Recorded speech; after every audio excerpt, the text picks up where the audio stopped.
ပတ်ဝန်းကျင်အနေထားကမြေကွက်နေရာနဲ့ပတ်သက်ဆက်ဆက်တဲ့အခြေအနေမျိုးကိုဖြစ်စေပါတယ်။အားလုံးပဲမင်္ဂလာပါဗရမ မြေချမ်းမြေကျိုးဆောင်လုပ်ငန်းမှာမြမရိုးရအိန္ဒိယခြားထားခြင်းပညာဆိုတဲ့စောင်းမှာပါဝင်တဲ့ပတ်ဝန်းကျင်ဟာမြေကွက်တွေအပေါ်ကို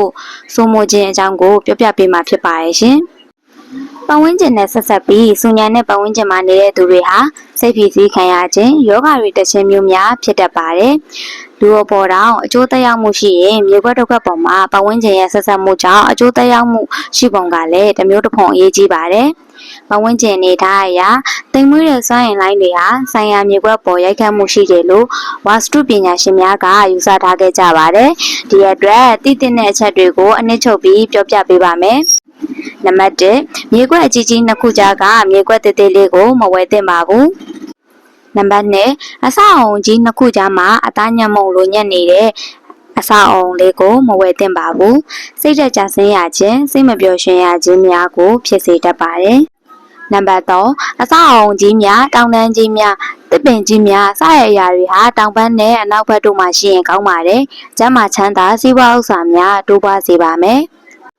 နံပါတ်4ရေတွင်းရေကန်မြစ်ချောင်းစတာတွေမြောက်ဘက်ဒါမှမဟုတ်အရှေ့ဘက်မှာရှိရင်ကောင်းကျိုးဆောင်ပါမယ်။တောင်ဘက်မှာမြောက်ဘက်ကိုဒါမှမဟုတ်အနောက်ဘက်မှာအရှေ့ဘက်ကိုစီးဆင်းနေတဲ့ရေစီးကြောင်းမြစ်ချောင်းမြောင်းရှိသင့်ပါတယ်။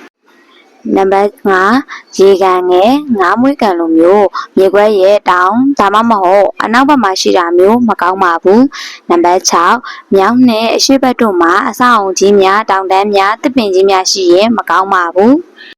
နံပါတ်9အရှေ့ဘက်ဘေးဘက်ဒါမှမဟုတ်နောက်ကျောဘက်မှာဖះเจ้าရှိရင်မကောင်းပါဘူးဖះเจ้าရဲ့အရေးဟာမြေခွက်ဒါမှမဟုတ်အိမ်ပေါ်ကြောက်ရောက်နေရင်အလွန်အလွန်ကိုမကောင်းပါဘူးမြေခွက်ဟာပေတရာမှာ120ခွာဝန်းရင်တော့စူးကျိုးများပပျောက်သွားပါမယ်နံပါတ်8အခြားမြေခွက်ဟာလမ်းတစ်ခုဟာမြေခွက်ရဲ့မြောက်ဒါမှမဟုတ်အရှိတ်ဘက်စီဥတည်နေပြီးတောင်ဘက်နဲ့မြောက်ဘက်ကိုနှိမ်လျှောသွားရင်အလွန်ကောင်းပါတယ်နံပါတ်9မြေအောက်ရေတွင်အဝေစီတွင်စတာမျိုးဟာအရှိမြောက်ဘက်မှာရှိမှသာကောင်းကျိုးပြုပါတယ်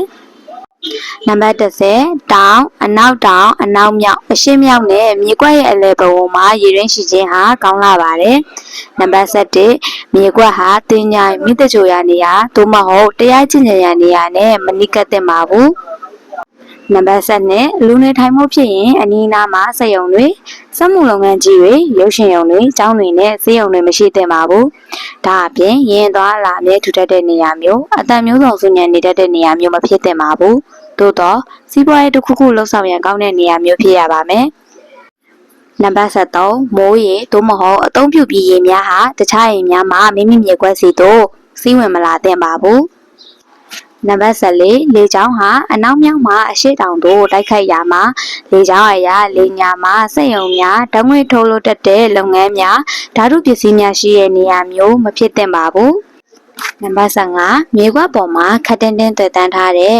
ဝါယာကျိုးပြက်ကျော်မနေသင့်ပါဘူးနံပါတ်16ဝေရလို့ခေါ်တဲ့တစ်ပင်ကြီးများလက်စစ်မိတိုင်များပွင့်နေတဲ့ရေရင်းများအခြားအဆောက်အုံဤတောင်စွန်းမှာတက်တဲ့ဥတီချင်းမျိုးတွေအိမ်ရှိတက်မှာရှိမနေသင့်ပါဘူး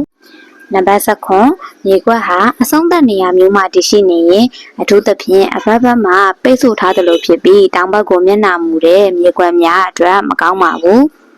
အဆုံးထိကြည့်သွားပြီလို့ကျေးဇူးတင်ပါတယ်။အင်ချမ်းမြေဘူးတူတာလေးများကိုတင်ပေးနေခြင်းဖြစ်လို့ follow လေးလုပ်ပေးခဲ့ပါအောင်နော်။မိတ်ဆွေတို့အမြင်လေးတွေအတွေ့အကြုံလေးတွေလည်း comment မှာရေးပေးသွားလို့ရပါတယ်ရှင်။